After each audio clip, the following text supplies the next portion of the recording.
Hi, my name is Anastasia Allen. I go by Staci. I'm the executive director for Navigate STL Schools, and I am here with Jamie Driver today. Hi, Jamie. How are you doing today? I'm well, thanks. How are you? I am great. So would you mind telling us your name and your title? Of course. I'm Jamie Driver, executive director of Independent Schools of St. Louis.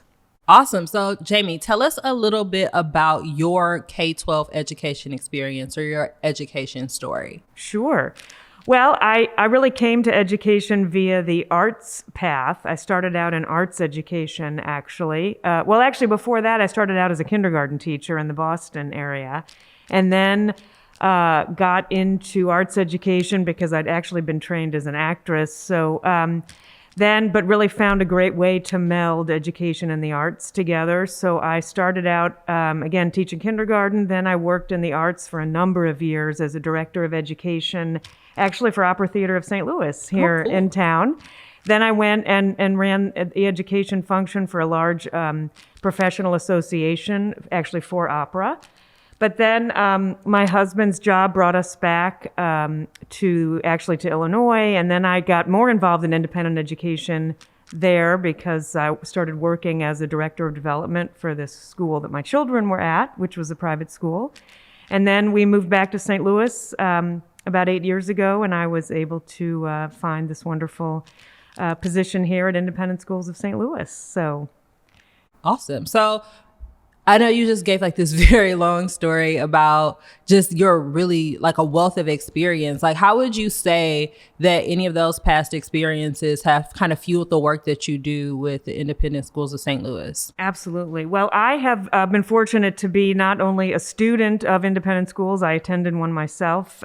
So I've been a student, a parent, and an administrator, and actually a board member at an independent school. So I feel as if I've worn every hat possible. And through that wealth of experience, it's really given me great insight from all angles of independent education. And I'm able to really, I think, bring that passion for the type of schooling that we offer to the job.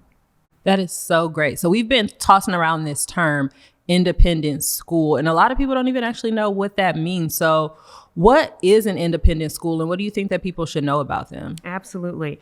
Well, independent schools, what really differentiates us primarily from a public school, for example, is a couple of things. One, all of our schools are centered very much around their mission. Every independent school has its own very clearly defined mission that governs everything they do.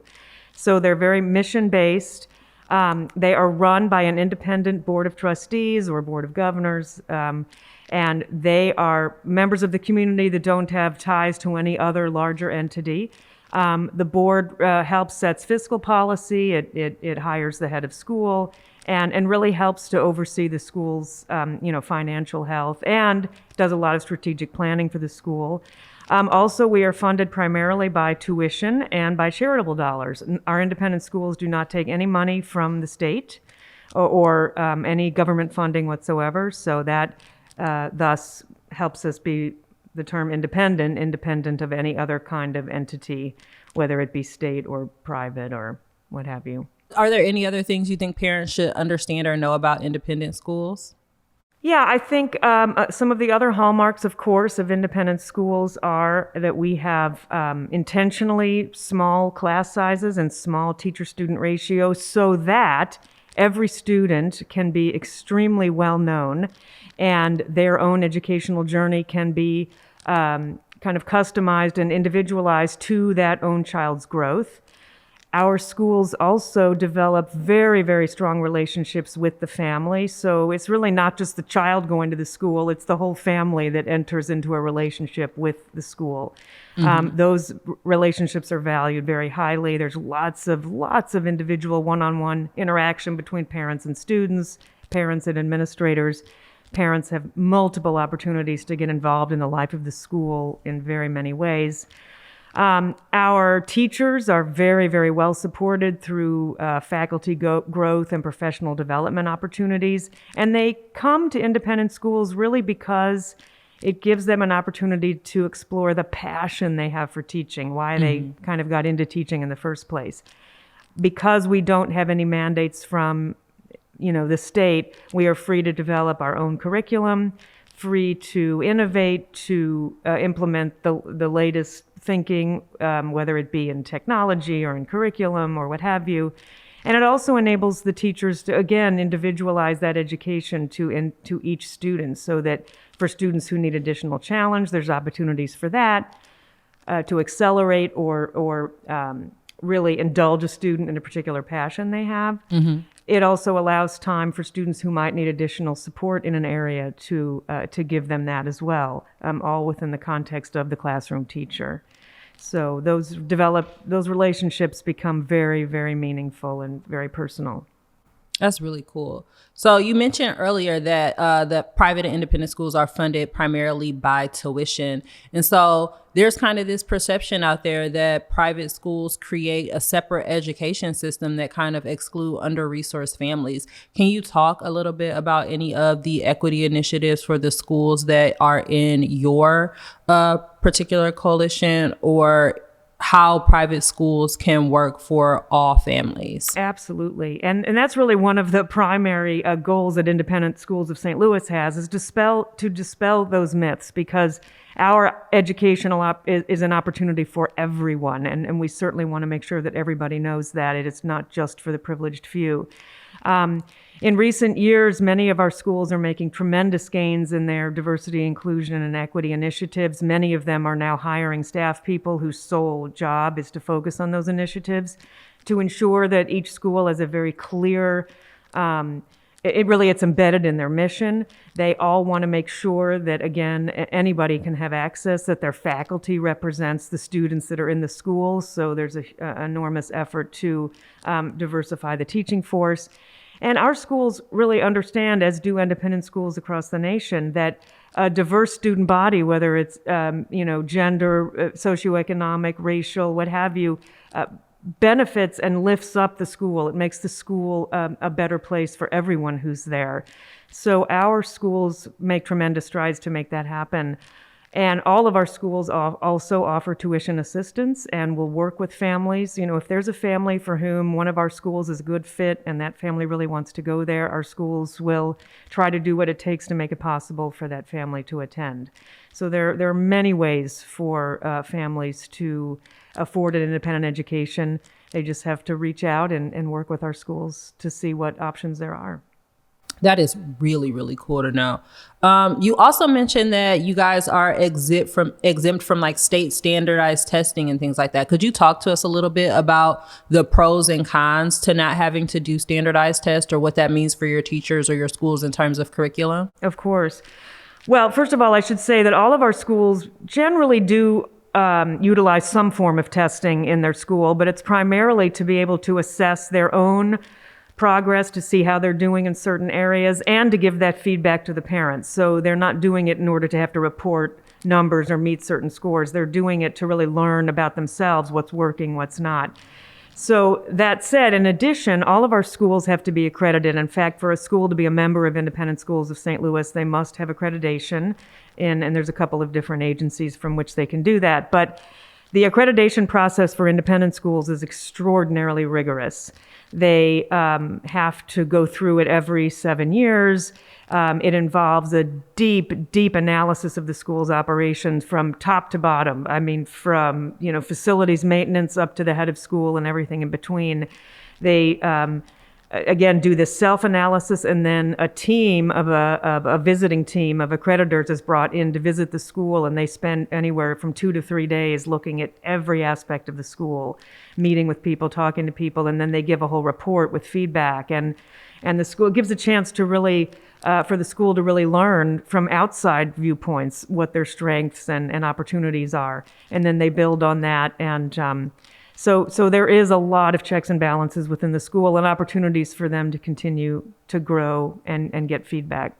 So what has that freed some of your teachers or schools up to do like innovative for the students in terms of like how they learn or curriculum? Well, as I said, I think because our schools are, again, really free to develop their own, it gives the teachers tremendous license and freedom. If they learn of some new program that they want to try, they're able to do that. If they, go to a conference and learn about some fabulous new initiative, they can immediately come back and implement that in the classroom. Or if they see, their class of third graders through a conversation one day is developing a profound interest in something, bees, they can go build a beehive in their classroom. They can go, take field trips out and learn and indulge, again, the students' passions. And a lot of our teachers are really treated as professionals. Many of them in our schools, it is not required that a teacher be certified. Many of them are, of course, but it's not a requirement. And what our schools look for are teachers who have deep knowledge and passion about the subject area in which they teach. So you may have a Spanish teacher, for example, in one of our high schools who's actually lived abroad and traveled through Spanish-speaking countries, but maybe not be certified, but has actually lived in Spanish-speaking countries or has a deep background in Spanish culture, and so they'll be hired because of that passion and their deep subject-based expertise. So it enables them, again, to offer their passion and explore what they want to teach and meet the kids where they are. I think that sounds really cool that you could just, as a student, have the ability to be immersed in things that you're interested in that kind of co-align with whatever the overall objective is that you're supposed to be learning, and to have teachers with lived experiences really be able to help students make that deeper connection to the curriculum. I think it's super cool. I was always one of those students who would ask the teacher, now, how am I supposed to use this in real life? Right. And so to have somebody to be able to make that direct analysis, I think could be super cool in a classroom setting. Oh, absolutely. And some of the teachers have come from actually having done whatever it is out in the workplace, so they can come in and bring that those real world experiences into the classroom. That is so cool. So how long have you been with the Independent Schools of St. Louis? Gosh, I believe this is my 7th year. Awesome. So how have you seen the landscape for independent schools evolve in that time? Well, I think, St. Louis is unique in that we have such a large concentration of independent and private schools in this region. For the size that we are, to have the number of schools that we have, which gives parents just tremendous options for in terms of choice of what's out there. But I think what that has caused, and the more and more educational, different kinds of educational opportunities that are out there, whether it's charter schools or homeschool, or there's just a lot of options now out there that maybe weren't there so much, 15, 20 years ago. It's forcing the schools, and certainly the independent and private schools, to really even further define who they are, what their missions are, what they're all about. So I think that's been an interesting change, to watch them really try to differentiate themselves, make sure that that it's well communicated, what they represent, what their mission is, kind of what their niche is in the marketplace. So that's always something interesting to watch, and I think an opportunity for great growth, as it enables them to really further coalesce around their mission, and communicate that to parents. And I think, again, just the number of options that are out there for parents. It's a kind of a buyer's market for parents, if you will, which is great. But it also then forces the schools to really kind of be at the top of their game and make sure that they're very clear about who they are, what they stand for, what it is that they offer families. Yeah, I think that one of the really cool things that you mentioned is that parents, it's like a buyer's market. So parents are kind of more in the driver's seat. And I think that that is a really cool thing that we try to do at Navigate STL Schools, empower parents to find the right fit school for their children. And so being able to say that schools have really gone out of their way to differentiate themselves and to be true to their mission, I think that that's super cool. What would you say are some of the changes that you've seen in just the region as a whole when it comes to education? You mentioned that charter schools have increased, that there have been some changes in public schooling or homeschooling. What would you say you've seen kind of evolve in the region, and what do you think that means for the future of private and independent schools? Well, it's interesting. One of the things that we pay attention to a lot, of course, are kind of demographic changes, and our population in the Midwest in general isn't necessarily growing. So we have, in some years, fewer students that are, coming through the system. So I think, again, making sure that we're really clear about what it is that we offer to our families. And I think also with younger families now, too, these younger generations, they are really savvy consumers, and parents now are very clear about what they're looking for their students, or many are. And one of the nice things about our schools is that you mentioned the idea of fit, and that's really central to what our schools do. Is we look for great fit between not just the student and the school, but the family. Because again, this is a journey that we want the whole family to take with their child.